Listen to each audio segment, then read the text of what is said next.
তবে এই মুহূর্তে আরেকটা বড় খবরে নজর রাখবো। ভূপতিনগরে এনআইএ এর ওপর হামলার ঘটনায় জেলা শাসকের কাছে রিপোর্ট তলব করল কমিশন।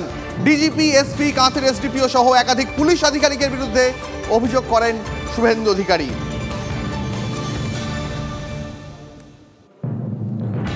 আরো বিস্তারিত জানবো আমার সহকর্মী শ্রাবন্তীর কাছ থেকে। শ্রাবন্তী, ভূপতিনগর দিনের সব থেকে বড় খবর, কমিশন কি পদক্ষেপ করতে চলেছে?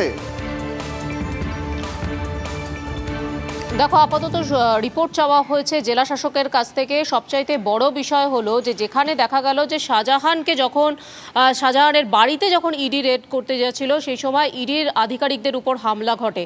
তারপর এনআইএর যে সমস্ত আধিকারিকরা যাচ্ছিলেন গতকাল তাদের উপরে হামলার ঘটনা ঘটে।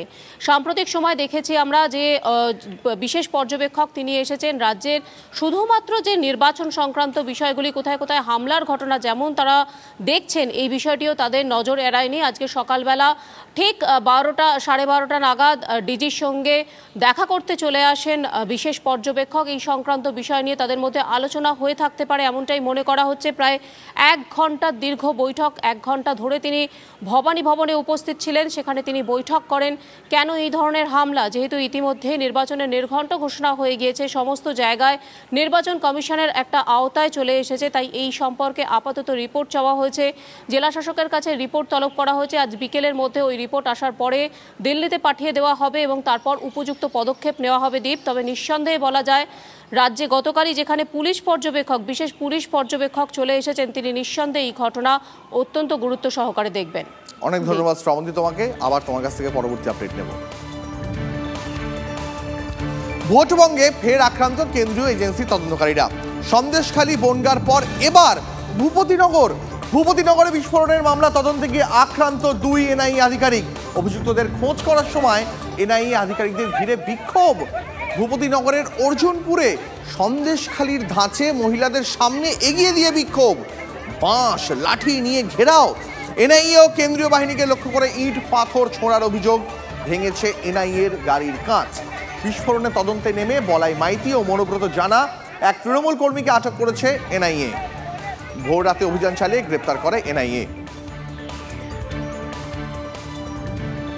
পরবর্তী খবরে আসি। ভূপতিনগরে তদন্তকারীদের উপর হামলা নিয়ে বিবৃতি দিল এনআইএ। তাদের বিবৃতিতে দাবি করা হয়েছে রাজকুমার মান্নার বাড়িতে বিস্ফোরণের ঘটনায় সরাসরি যোগ রয়েছে বলাই চরণ মাইতি এবং মনোব্রত জানার। রাজকুমার মান্নার বাড়িতে দেশি বোমা তৈরির ক্ষেত্রে এই দুজনের যোগ ছিল। আজ ভোরবেলা 5 জায়গায় তল্লাশি চালায় এনআইএ। মনোব্রত জানার বাড়িতে গেলে বেশ কয়েকজন দুষ্কৃতী বাধা দেয় বলে বিবৃতিতে দাবি করেছে এনআইএ।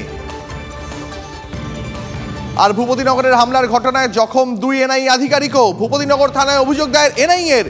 কেন্দ্রীয় এজেন্সির অভিযোগের ভিত্তিতে এফআইআরে বলপূর্বকভাবে আটকানো, মারধর, সরকারি কাজে বাধা, হামলা, ভাঙচুর, ষড়যন্ত্র, সরকারি সম্পত্তি নষ্টের ধারা দিয়েছে পুলিশ। আর যেমনটা আপনাদের জানাচ্ছিলাম, ভূপতিনগরে তদন্তকারীদের উপর হামলা নিয়ে বিবৃতি দিল এনআইএ। তাদের বিবৃতিতে দাবি করা হয়েছে রাজকুমার মান্নার বাড়িতে বিস্ফোরণের ঘটনায় সরাসরি যোগ রয়েছে বলাইচরণ মাইতি এবং মনোব্রত জানার।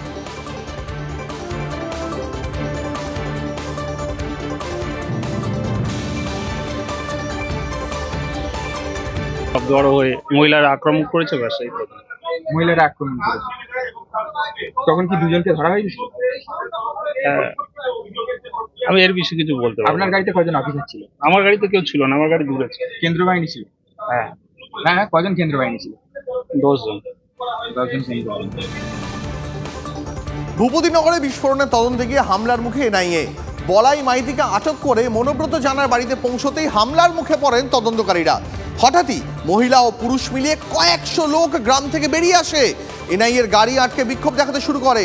তারপর কেন্দ্রীয় বাহিনী ভিড় সরাতে গেলে ধস্তাধস্তি হয়। এরপরই কেন্দ্রীয় বাহিনীকে ভিড় সরিয়ে অভিযুক্তকে গাড়িতে তুলে নিলে গাড়ি লক্ষ্য করে পাথর ছোড়া হয়। যদিও এনআইএর সব অভিযোগ অস্বীকার করে পাল্টা এজেন্সিকেই কাঠগড়ায় তুলেছেন গ্রামবাসীরা। শুনুন। এসে কিছু জানায়নি, চারধার ঘেরাও করে তারপরে কবাটে ধাক্কা দিচ্ছি। ধাক্কা দিয়ে বলে খুলো, কবাট খুলো। কবাট খুলবো কেন? না তোমার স্বামী ঘরে আছে। না স্বামী ঘরে নেই, ও গাড়ি নিয়ে চলে যাচ্ছে। না মিথ্যে কথা বলছে আপনি। আমি বলি, নেই ঘরে নেই। না তো আপনি খোলো। তো জোরে সে ডান্ডা মারছি। দুটো মহিলা ছিল, জোর করে ঢুকে কাপড় টাপড় ছিঁড়ে টিড়ে দিয়ে ঘরে তাল্লাশি নিল। তাল্লাশি নেওয়ার পর আমার স্বামীকে ওখানে শুয়েছিল বাড়িতে, ধরেছে। ধরে ওকে কোনো জিজ্ঞেস বাড়িতে ঢুকে আপনাকে মারধর হ্যাঁ মারধর করেছি। ঠেলে ঠেলে তো ঢুকেছি, মারধর করি। তারপরে তো ওটা গোটা মানে তাল্লাশি হচ্ছে গোটা বাড়ি। একে তুলে নিয়ে গেছিল, ওকে গাড়িতে ঢুকে নিয়েছিল। ওরা ওকে নিয়ে গেছিল, ওরা বিক্ষোভ দেখেছিল, কিন্তু ওদের গায়েও টাচ করা হয়নি, আর কিছুই করা হয়নি। তারপরে মিথ্যে কথা বলছি। বলছে টাকা আছে নাকি, বোম টোম আছে নাকি, বন্ধু বান্ধব আছে নাকি।